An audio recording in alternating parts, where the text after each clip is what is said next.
খুব ছোটবেলা থেকে দেখে আসছি আমাদের বাসায় মাঝে মধ্যে আমার বাবা এরকম খুব বড় পাতিল ভর্তি খিচুড়ি রান্না করে আশেপাশের বাচ্চাদের মানুষদেরকে খাওয়ায়।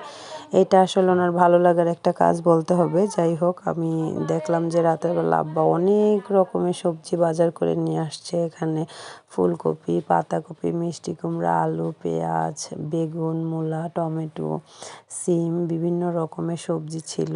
তো যাই হোক, পরে জানতে পারলাম পরের দিন খিচুড়ি হবে। তো এই তো পরের দিন হচ্ছে এই সমস্ত সবজিগুলা কেটে বেছে পরিষ্কার করে একটা বড় পাতিল দিয়ে এক পাতিল খিচুড়ি রান্না করা হচ্ছে। আসলে এই ছোট ছোট কাজগুলো আমার আব্বার অনেক ভালো লাগার। সে খুব ভালোবাসে অন্য মানুষকে খাওয়াতে, আর আমরাও মনে করি যে ওনার ভালো লাগার কাজটা ওনাকে করতে দেওয়া উচিত, বা যেই কোনো মানুষ যেই কাজটা করে আনন্দ পায় তাকে সেটা করতে দেওয়া উচিত। সবাই আমার বাবার জন্য দোয়া করবেন। আল্লাহ হাফেজ।